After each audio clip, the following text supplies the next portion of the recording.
Hi viewers, আপনাদেরকে আরও একবার স্বাগত জানাচ্ছি অ্যান্ড্রয়েড টিপস অ্যান্ড ব্রিজতে। সো আজকের টপিক হচ্ছে ভাইরাস আসলে আমাদের মোবাইলে কী হয় বা এর করণীয়। সো ভাইরাস অনেক রকমভাবে আসতে পারে, যেমন ধরো আপনি ফেসবুকে বা আপনি ইউটিউব ব্রাউজারে বিভিন্ন ওয়েবসাইট ব্রাউজ করার সময় আপনি দেখবেন যে আপনার ডিভাইস ধরে নেন যে 1 বা যে 5, তো বলবে যে আর ইউ ইউজ যে 5, please must be install this application your virus full etcetera etcetera, অনেক রকম বলে। সো আপনি তো অনেক সময় ট্রাস্ট করে বসে থাকবেন না, এরা তো আমার ডিভাইস অর্থাৎ আমার মোবাইলের মডেল সব বলছে। এবং দেখবেন অনেক সময় আপনি ধরো অন্য একটা ওয়েবসাইট ব্রাউজ করছেন, হঠাৎ করে আপনাকে অন্য একটা জায়গায় নিয়ে যায়। এখানে আপনার 3 সেকেন্ড আছে, 2 সেকেন্ড আছে, আপনার মোবাইল নষ্ট হয়ে যাবে, এই হয়ে যাবে, সে হয়ে যাবে, অনেক কিছু দেখায় অনেক সময়। সো তো অনেক সময় অনেক সিস্টেমে হোক বা নিজের ভুলের কারণে হোক বা যে কোনো কারণে হোক, অনেক ভাইরাস আমাদের মোবাইলে থাকে। সো ভাইরাস এভাবেই ঢুকে আমাদের মোবাইলে। আর দ্বিতীয় কথা হচ্ছে যে ভাইরাস ঢোকার পরে কি হয় আমাদের মোবাইলে। ভাইরাস ঢুকলে কি হয় জানেন? হঠাৎ কোনো কারণ ছাড়া আপনার মোবাইল গরম হয়ে যাচ্ছে। আপনি দেখবেন হঠাৎ আপনার নোটিফিকেশন আজে বাজে কোথা থেকে কোনো নোটিফিকেশন আছে, বা আপনি হঠাৎ একটা অ্যাপ্লিকেশন ইউজ করছেন ফেসবুক, হঠাৎ অ্যাপ্লিকেশনটা বাইরে হয়ে যাচ্ছে। বা আপনি ইউটিউব দেখছেন, হঠাৎ দেখছেন ইউটিউব থেকে বাইরে হয়ে গিয়ে আপনাকে এভাবে শো ডিসপ্লে শো করছে। অর্থাৎ অনেক সময় অনেক অ্যাপ্লিকেশন অর্ধেক কাজ করতেছে, তারপরে অটোমেটিক বাইরে হয়ে যাচ্ছে, আপনি কিছু ক্লিক করেন নাই। সো অনেক এরকম হয়, অনেক আপনার মোবাইল স্বাভাবিক থাকে না। সো এইটাই সো এই এই ব্যবহার দেখায় আপনার মোবাইল এই ধরনের ব্যবহার করে। সো এই ধরনের ব্যবহার করলে অধিকাংশের ক্ষেত্রে ভাইরাসের আক্রমণের শিকার আপনার মোবাইল।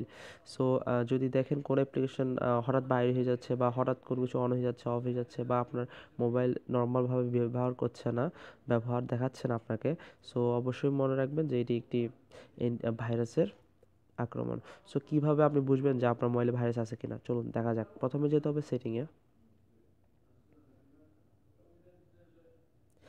প্রথমে সেটিংয়ে যাওয়ার পরে আপনাকে যেতে হবে, আমি স্যামসাং মোবাইল ইউজ করছি, সো আপনি যেই ফোন ইউজ না করুন অবশ্যই একটু 19 বা 20 থাকবে, বাট সিস্টেমগুলো সেমই, কারণ সবগুলো অ্যান্ড্রয়েড।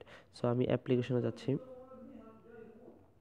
সো আমি এখানে অ্যাপ্লিকেশন ম্যানেজার ক্লিক করলাম, একটু ওয়েট করতে হবে। হ্যাঁ, সো এখানে সব যতগুলো অ্যাপ্লিকেশন আমার মোবাইলে ইনস্টল করা আছে সবগুলো আসছে। সো আমি দেখবো, হ্যাঁ এটা তো আমি ইউজ করছি, হ্যাঁ এটা ইউজ করছি, সবগুলো আপনি দেখে নিন আপনি কোনটা কোনটা ইউজ করছেন। যদি এমন কোনো অ্যাপ্লিকেশন দেখছেন বা আপনার চোখে পড়ছে যে এই অ্যাপ্লিকেশনটা আপনি ইউজ করছেন না, তাহলে সাথে সাথে এটি কী করবেন, আনইনস্টল করে দেবেন, সাথে সাথে এটা আনইনস্টল করে দেবেন। যদি কোনো অ্যাপ্লিকেশন আপনার চোখে পড়ছে না, আমি এটা ইউজ করছি না, যেমন ক্যামেরা আমরা ইউজ করছি।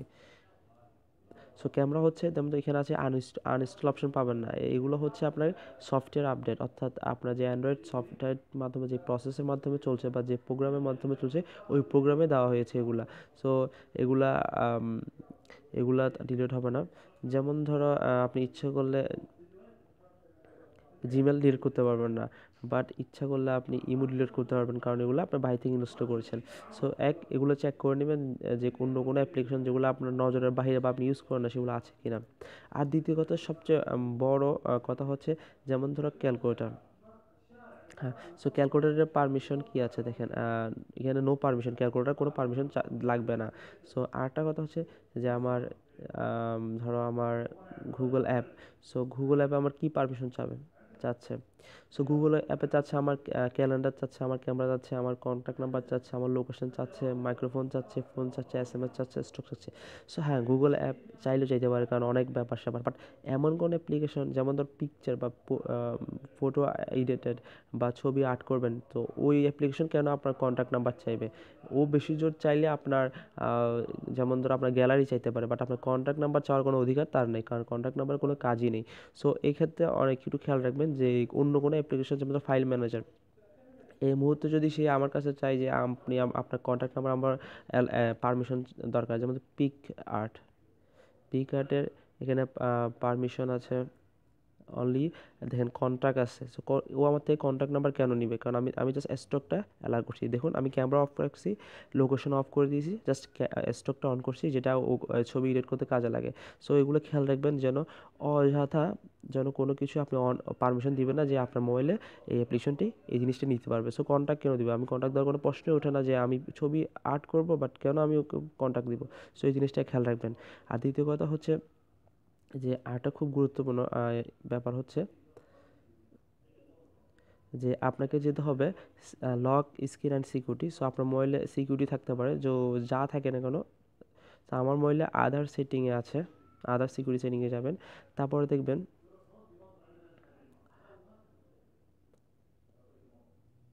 তারপরে দেখবেন ডিভাইস অ্যাডমিনিস্ট্রেটর। সো এখানে ক্লিক করলে দেখবেন অ্যান্ড্রয়েড ডিভাইস ম্যানেজার। হ্যাঁ, ঠিক আছে। সো আপনি যদি এখানে নিচে আর অন্য কোনো কিছু দেখেন, অন্য কোনো অ্যাপ্লিকেশনে এই ধরনের নীল বাটন দেওয়া আছে, আপনার অ্যান্ড্রয়েড ডিভাইস ম্যানেজারে এই ধরনের কোনো অন নেই, তাহলে সাথে সাথে মনে রাখবেন যে আপনার ডিভাইসটি, আপনার মোবাইলটি অন্য কেউ বা অন্য কোনো অ্যাপ্লিকেশন চালাচ্ছে, বা এর মাধ্যমে আপনার মোবাইলের ডাটাগুলো চলে যাচ্ছে, বা আপনার এর মাধ্যমে আপনার মোবাইলটা ক্ষতিগ্রস্ত হচ্ছে। তো সাথে সাথে এই যে এখানে যে অ্যাপ্লিকেশনটা আপনি দেখতে পাবেন, সাথে সাথে আপনি আবার অ্যাপ্লিকেশনে গিয়ে সাথে সাথে এটি দেখে আপনি ওইটি খুঁজে বের করে ডিলিট করে দেবেন। তারপরে আপনার করণীয় হচ্ছে যে এই মোবাইলটা একটু রিস্টার্ট করবেন, হয়তো বা অন অফ করে একটু চালু করবেন, দেখবেন হয়ে যাবে। আর যদি ইনকেস যদি হয়তো বা যদি না হয়, তাহলে কিছু করার নেই, ফ্যাক্টরি রিসেট করে দিতে হবে, অর্থাৎ ফ্যাক্টরি ব্যাকআপ গিয়ে ফ্যাক্টরি ডাটা রিসেট করে ফেলতে হবে, তাহলে আপনার মোবাইলটা আবার নতুন মতো হয়ে যাবে।